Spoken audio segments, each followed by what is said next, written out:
Start की गई थी। आपका हिंद प्रधानमंत्री रोजगार एसएससी, देखिए आईएमडी का एक पेपर हुआ था, आईएमडी का पेपर हुआ था जो कि किसके द्वारा कंडक्ट किया गया था, आपका एसएससी के द्वारा कंडक्ट किया गया था। उसी को हम यहाँ पे, उसके सेट को हम यहाँ पे, सेट नंबर 3 को यहाँ पे डिस्कस करने वाले हैं।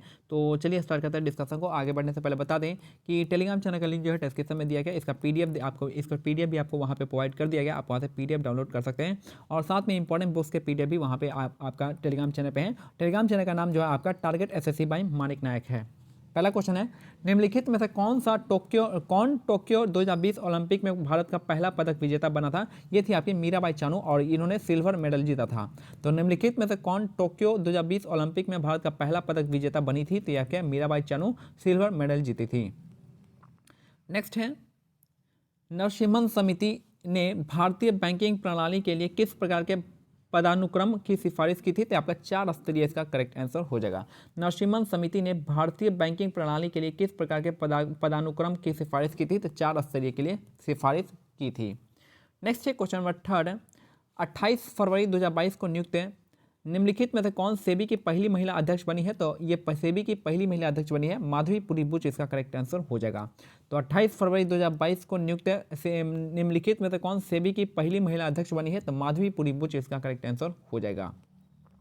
अब यहाँ पे बताना है कौन सा इनमें से सही विकल्प सही है कौन सा। तो पहला आपका जो बैलेंस ऑफ पेमेंट होता है, भुगतान संतुलन होता है, एक निर्दिष्ट समय अवधि आमतौर पर 1 वर्ष में शेष विश्व के साथ देश के सभी वस्तुओं, सेवाओं और संपत्तियों के संबंधित सभी आर्थिक लेन देन का रिकॉर्ड होता है। इसको हम क्या कहते हैं, इसको हम बैलेंस ऑफ पेमेंट कहते हैं। और ये आपका सही डेफिनेशन दिया है आपका बैलेंस ऑफ पेमेंट का।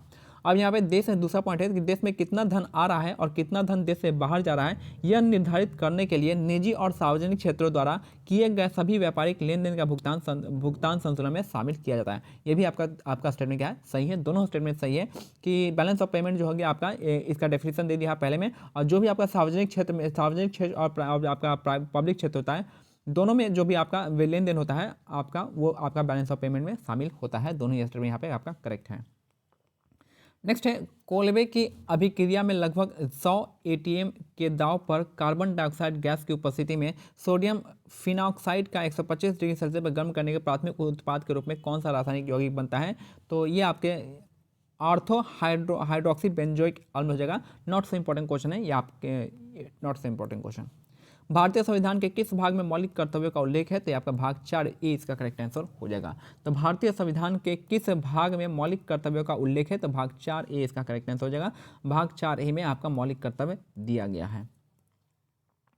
नेक्स्ट है, शरद पूर्णिमा सामान्यतः कब पड़ती है, तो शरद पूर्णिमा जो आपका दिवाली से 15 दिन पहले पड़ती है। शरद पूर्णिमा सामान्यतः कब पड़ती है, तो दिवाली से 15 दिन पहले शरद पूर्णिमा पड़ती है। नेक्स्ट है, निम्नलिखित में से कौन जनवरी 2022 में 700 मील की यात्रा तय करने के बाद 40 दिन में अकेले दक्षिणी ध्रुव की यात्रा करने वाली पहली भारतीय मूल की महिला बनी है, यह आपका कैप्टन हरप्रीत चंडे, इसका करेक्ट आंसर हो जाएगा। तो निम्नलिखित में से कौन जनवरी 2022 में 700 मील की यात्रा तय करने के बाद 40 दिनों में अकेले दक्षिणी ध्रुव की यात्रा करने वाली पहली भारतीय मूल की महिला बनी है, कैप्टन हरप्रीत चंडे, इसका करेक्ट आंसर हो जाएगा। प्रसिद्ध लट्ठमार होली निम्नलिखित में से किन शहरों में मनाई जाती है, तो वृंदावन और मथुरा में मनाई जाती है। तो प्रसिद्ध लट्ठमार होली जो आपका निम्नलिखित में से किस शहरों में मनाई जाती है, तो वृंदावन और मथुरा में लट्ठमार होली मनाई जाती है। केल्विन पैमाने पर 0 डिग्री सेल्सियस का मान होता है आपका 273 हो जाएगा। केल्विन पैमाने पर 0 डिग्री सेल्सियस का मान होता है आपका 273 केल्विन हो जाएगा। नेक्स्ट है, निम्नलिखित में से किसने फरवरी 2022 में आयोजित एक ऑनलाइन शतरंज tournament the air things master में वर्ल्ड नंबर 1 मैग्नस कार्लसन को हराया था, ये थे आपके आर प्रज्ञानंदन या फिर रमेश बाबू प्रज्ञानंद हो जाएंगे। तो निम्नलिखित में से किस ने फरवरी 2022 में आयोजित एक ऑनलाइन शतरंज tournament the air things masters में वर्ल्ड नंबर 1 मैग्नस कार्लसन को हराया था, तो ये आपका रमेश बाबू प्रज्ञानंद, यानी इसको आर प्रज्ञानंद भी कहते हैं। नेक्स्ट है, मौलिक कर्तव्यों से संबंधित निम्नलिखित में से कौन सा अनुच्छेद स्वच्छ भारत अभियान जैसी पहल का समर्थन करने को बाध्य करता है, क्योंकि यह जंगलों, झीलों, नदियों और वन्य जीवों सहित प्राकृतिक पर्यावरण की रक्षा और सुधार के लिए निर्धारित किया गया है। यह आपका आर्टिकल 51A का जी इसका करेक्ट आंसर हो जाएगा। तो मौलिक कर्तव्य से संबंधित निम्नलिखित में से कौन सा अनुच्छेद जो है स्वच्छ भारत अभियान जैसी पहल का समर्थन करने को बाध्य करता है, क्योंकि यह जंगलों, झीलों, नदियों और वन्य जीव सहित प्राकृतिक पर्यावरण की रक्षा और सुधार के लिए निर्धारित करता है। तो 51A जी इसका करेक्ट आंसर हो जाएगा। निम्नलिखित में से कौन सा आयोग भारत में विनिवेश से संबंधित नहीं है? तो ये आपका कोठारी आयोग जो है विनिवेश से संबंधित नहीं है। बाकी कौन कौन सा है? पाटिल आयोग जो है आपका विनिवेश मतलब डिसइन्वेस्टमेंट से संबंधित है। फिर आपका रामकृष्ण आयोग हो जाएगा और रंगराजन आयोग हो जाएगा। तो विनिवेश से संबंधित कौन सा आयोग है? तो आपका पाटिल आयोग है, रामकृष्ण आयोग है और रंगराजन आयोग है। बाकी कोठारी आयोग नहीं है। नेक्स्ट है 2016 में आरबीआई के इक्विट्स होल्डिंग को एक लघु वित्त बैंक शुरू करने की मंजूरी दी। इक्विट्स लघु वित्त बैंक का मुख्यालय किस शहर में? तो चेन्नई इसका करेक्ट आंसर हो जाएगा। याद क्या सिंपल था कि 2016 में आरबीआई ने इक्विट्स होल्डिंग को एक लघु वित्त बैंक के रूप में शुरू करने की मंजूरी दी गई थी। इक्विट्स लघु वित्त बैंक जो है इसका मुख्यालय आपका चेन्नई में है। नेक्स्ट है कुचिपुड़ी नृत्य के संबंध में किस भारतीय राज्य से है? तो कुचिपुड़ी जो आपका आंध्र प्रदेश राज्य से संबंधित है। कुचिपुड़ी का संबंध जो आपका आंध्र प्रदेश हो जाएगा, ओडिशा का ओडिसी हो जाएगा, तेलंगाना का तो छोड़ दीजिए, आप कर्नाटक का यक्षगान हो जाएगा। नेक्स्ट है यह भारत में अधिकांश लोगों की मुख्य खाद्य फसल है। हमारा देश चीन के बाद दुनिया में इसका दूसरा और सबसे बड़ा उत्पादक है। यह एक खरीफ फसल है जिसके लिए उच्चतम तापमान 25 डिग्री सेल्सियस से अधिक हो और 100 सेंटीमीटर से अधिक वार्षिक वर्षा के साथ उच्च आर्द्रता की आवश्यकता होती है। और इनमें से किस फसल के बारे में बात की जा रही है? तो जो कैरेक्टरिस्टिक्स दिया गया आपका 25 डिग्री सेल्सियस और आपका 100 डिग्री सेंटीमीटर की वर्षा, ये आपका चावल के लिए बताया गया है, चावल के लिए उपयुक्त है।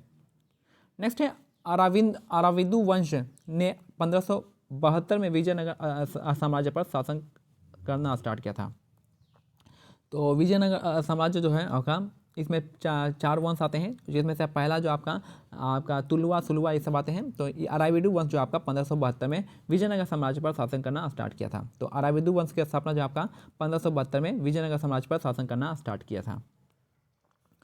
नेक्स्ट है फरवरी 2021 में अनुमोदित दवा क्षेत्र के लिए पीएलआई योजना के लिए परियोजना प्रबंध की एजेंसी है कौन सी? तो आपका सिडबी इसका करेक्ट आंसर हो जाएगा। तो सिडबी जो है आपका सिडबी फरवरी 2021 में अनुमोदित दवा क्षेत्र के लिए पीएलआई योजना के लिए परियोजना प्रबंधन एजेंसी है, सिडबी हो जाएगा। नेक्स्ट है मौर्य साम्राज्य के दौरान गांवों के समूह पर आरोपित उस कर का नाम क्या था जिसका भुगतान किसानों द्वारा किया जाता था? ये आपका पिंड कर इसका करेक्ट आंसर हो जाएगा। तो मौर्य साम्राज्य के दौरान गांवों के समूह पर आरोपित उस कर का नाम क्या था जिसका भुगतान किसानों द्वारा किया जाता था? तो पिंड कर इसका करेक्ट आंसर हो जाएगा। पिंड कर किस में लगता था? मौर्य साम्राज्य के दौरान लगता था। भारत के संघीय न्यायालय की स्थापना भारत सरकार अधिनियम 1935 के तहत दिल्ली में की गई थी। तो भारत में जो संघीय न्यायालय है इसकी स्थापना भारत सरकार अधिनियम 1935 के तहत दिल्ली में किया गया था। ठीक है, तो नेक्स्ट क्वेश्चन है हमारा। नेक्स्ट क्वेश्चन है कि भारतीय संविधान में राष्ट्रपति और उपराष्ट्रपति के कार्य किस देश से संविधान से लिया गया है? तो राष्ट्रपति और उपराष्ट्रपति का कार्यकाल जो है आपका यूएसए से लिया गया है, संयुक्त राज्य अमेरिका से लिया गया, यूएसए से लिया गया है। तो भारतीय संविधान में राष्ट्रपति और उपराष्ट्रपति के कार्य जो आपका कहाँ से लिया गया है? तो आपका यूएसए से लिया गया है। नेक्स्ट है 2011 की जनगणना के अनुसार सबसे कम जनसंख्या वाला राज्य कौन सा है? तो सिक्किम इसका करेक्ट आंसर हो जाएगा। तो 2011 की जनगणना के अनुसार सबसे कम जनसंख्या वाला राज्य सिक्किम और सबसे ज़्यादा जनसंख्या वाला राज्य आपका उत्तर प्रदेश हो जाएगा। नेक्स्ट है स्वास्थ्य मंत्रालय की किस लोकप्रिय सेवा ने अक्टूबर 2021 में 14 मिलियन परामर्श दर्ज किए हैं? तो आपका ई संजीवनी इसका करेक्ट आंसर हो जाएगा। स्वास्थ्य मंत्रालय की किस लोकप्रिय सेवा ने अक्टूबर 2021 में 14 मिलियन परामर्श दर्ज किए हैं? तो ई संजीवनी इसका करेक्ट आंसर हो जाएगा। Which of the following is the correct about liberalisation? Liberalisation के पक्ष में कौन सा इनमें से सही है? पहला है अवोल्यूशन ऑफ लाइसेंसिंग, इसका करेक्ट हो जाएगा।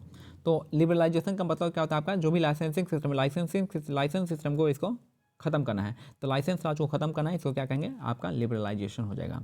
और लास्ट क्वेश्चन है कि इन जुलाई 2021 है द सेंट्रल गवर्नमेंट अप्रूव्ड, जुलाई 2021 में सेंट्रल गवर्नमेंट ने अप्रूव किसको किया था? तो आपका रिवैम्प्ड डिस्ट्रीब्यूशन सेक्टर स्कीम यानी RDSS स्कीम को, RDS स्कीम को यहाँ पे इसने रिवैम्प किया था, मतलब सेंट्रल गवर्नमेंट ने अप्रूव किया था रिवैम्प्ड डिस्ट्रीब्यूशन सेक्टर स्कीम।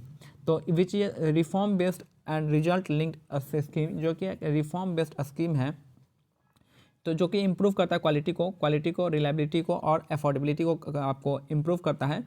और power supply to the consumer through financial sustainable and operation efficient distribution sector. Simple से आपको किसके लिए? आपका ये आपका पावर सेक्टर के लिए आपका एक अप्रूव किया गया है। कौन सा? तो रिवैम्प्ड डिस्ट्रीब्यूशन सेक्टर स्कीम जो है आपका, ये स्कीम जो है लॉन्च किया गया है।